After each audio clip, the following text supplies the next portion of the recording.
Hai, nama saya Ratu Cika. Selamat datang di podcast saya. Bagaimana nih kabarnya? Semoga semua sehat selalu ya. Nah, hari ini saya akan membicarakan sebuah fenomena menarik terkait dengan anak muda di masa pandemi ini. Kira-kira fenomena apa ya? So, jangan kemana-mana dan selamat mendengarkan.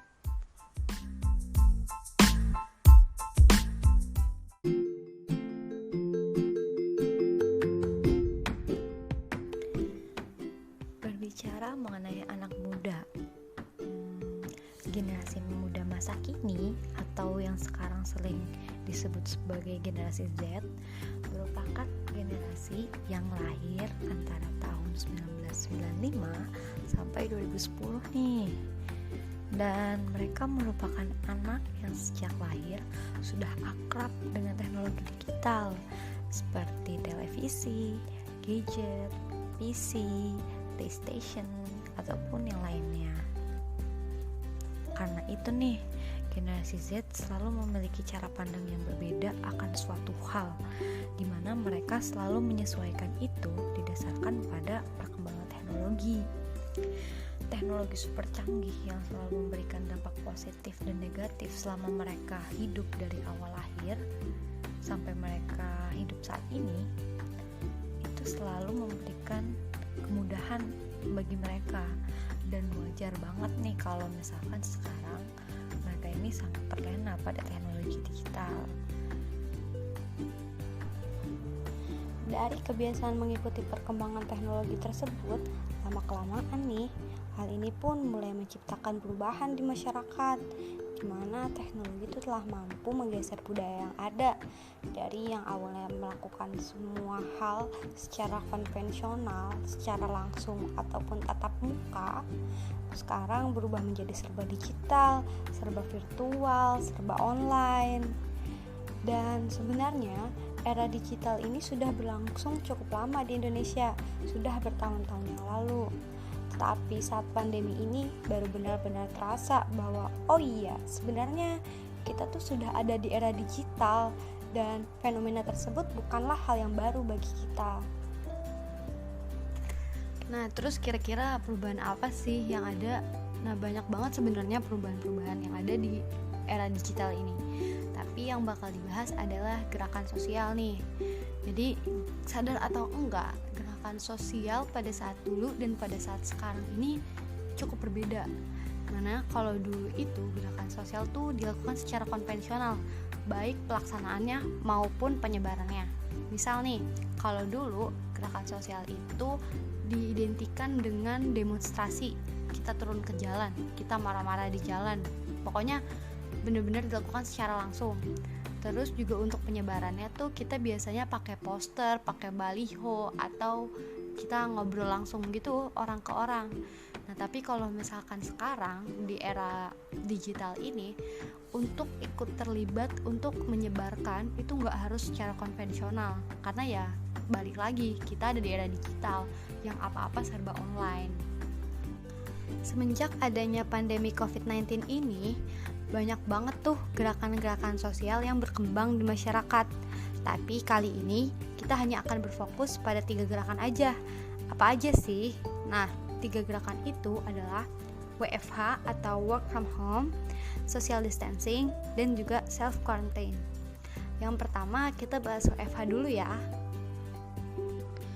WFH sendiri merupakan suatu istilah apabila kita melakukan pekerjaan yang seharusnya dilakukan di tempat kerja, namun kita melakukannya dari rumah. Asal muasal dari trendingnya gerakan WFH sendiri karena pada saat itu pemerintah sedang menerapkan kebijakan lockdown, di mana kebijakan itu mengharuskan kita dan seluruh masyarakat untuk tetap berdiam diri di rumah. Gak boleh tuh kita berkeliaran di luar, bahkan untuk ke kantor sekalipun, karena ditakutkan akan meningkatkan resiko tertular. Nah, akibatnya sektor ekonomi jelas terganggu dong, karena para pekerjanya kan gak bekerja, dan akhirnya mereka gak ada pendapatan. Nah, akhirnya untuk mengatasi hal ini, Muncul deh gerakan WFH sebagai upaya untuk perusahaan tetap mendapatkan pendapatan meskipun lagi pandemi kayak gini. Gak peduli pekerjanya ada di mana, mereka harus tetap memenuhi kewajiban mereka untuk bekerja bagi perusahaan. Dan fenomena kayak gini tuh ngingetin saya ke salah satu budaya yang tidak asing bagi kita, yaitu budaya hustle atau yang kita biasa kenal dengan budaya kerja keras. Loh, kok nyambungnya ke situ sih, Cik?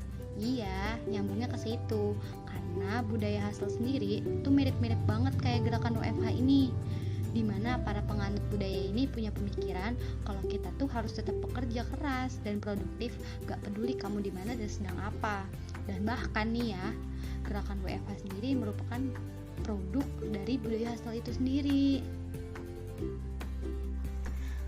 Dan sadar atau enggak, kita itu sudah menganut budaya hustle dari sejak dini loh. Kenapa saya ngomong kayak gini? Karena faktanya, sejak kecil kita memang sudah dididik untuk tidak boleh bermalas-malasan. Pas sekolah misalnya, kita nggak boleh malas belajar, jadi setiap hari kita harus belajar, ikut les sana sini. Pokoknya dikit banget waktu buat main. Karena di budaya ini, orang yang tidak melakukan apa-apa itu dianggap pemalas, tidak produktif, dan dianggap akan susah untuk maju. Hal seperti ini tentunya terbawa sampai saat ini, sampai kita besar. Apalagi di masa pandemi kayak gini, kita yang gak boleh kemana-mana dan di rumah terus, itu bikin kita gak betah dan merasa kurang produktif. Akhirnya sekarang banyak banget tuh anak muda yang tiba-tiba bikin usaha online. Ada yang berbisnis baju, ada yang bisnis makanan, bahkan menjadi YouTuber. Nah, yang menarik dari fenomena ini adalah bagaimana cara mereka mempromosikan produk mereka, dimana dalam mempromosikannya banyak banget online shop atau youtuber yang mencantumkan kata-kata yang menunjukkan bahwa seolah-olah mereka telah mendukung gerakan-gerakan sosial yang telah saya sebutkan tadi, yaitu gerakan WFH, gerakan social distancing, dan juga gerakan self quarantine. Contohnya nih ya, kalau promosiin produk misalnya, bunyinya seperti ini. Jangan khawatir, belanja di kami bisa langsung diantar sampai depan rumah loh. Jadi buat yang takut keluar, tetap bisa belanja dari rumah ya. Atau ada juga yang promosiin YouTube seperti ini. Daripada di rumah cuma rebahan aja, yuk mending ikutin tutorial ini biar produktif. Atau bisa juga, tenang aja, dari rumah kamu bisa ningkatin skillmu juga loh. Kayak gitu.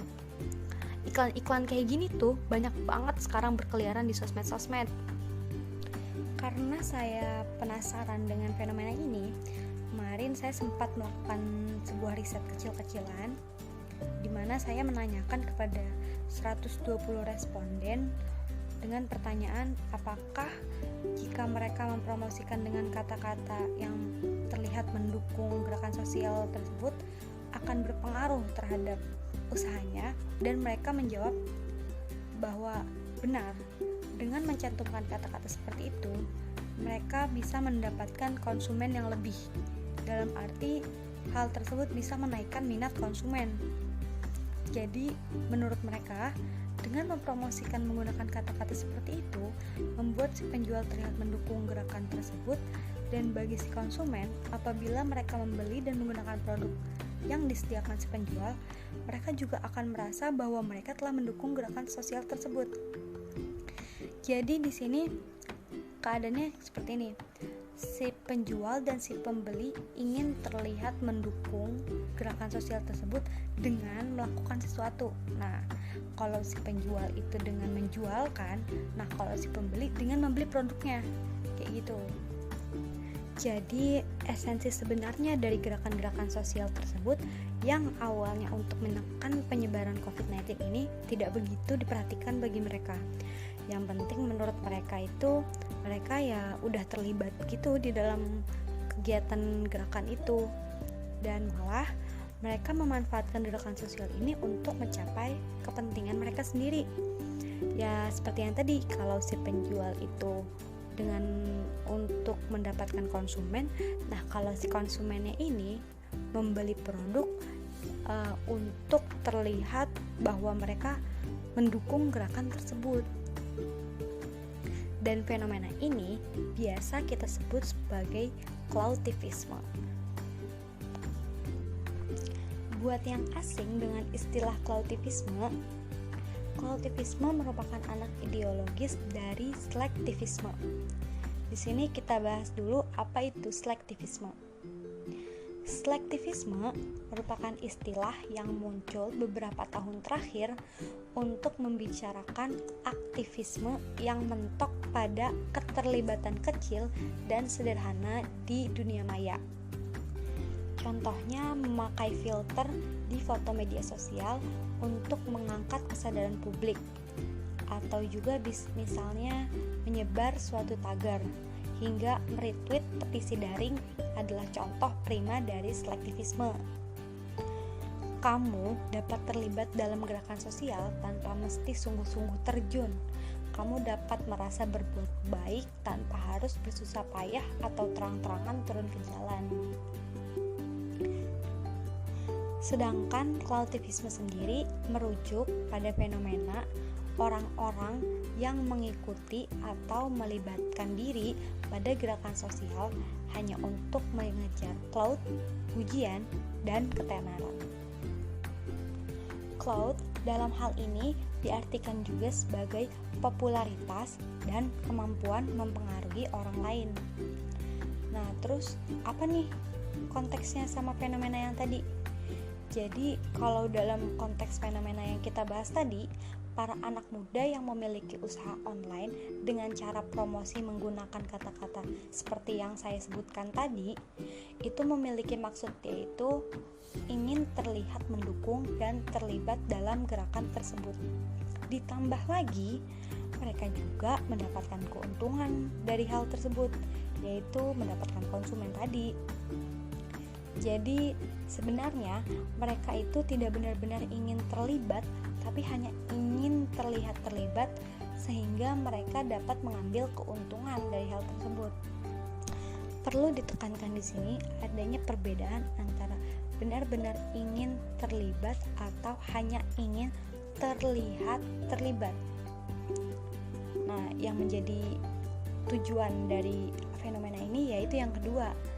Mereka hanya ingin terlihat terlibat tanpa peduli konteks dari gerakan sosial itu sebenarnya apa, kayak gitu.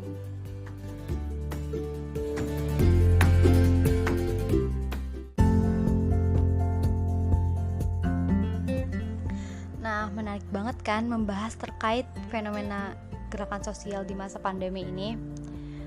Dan memang fenomena gerakan sosial ini rentan banget terkena penyakit cloudivisme ini, dimana gerakan sosial itu selalu dijadikan ajang untuk melakukan cloudivisme.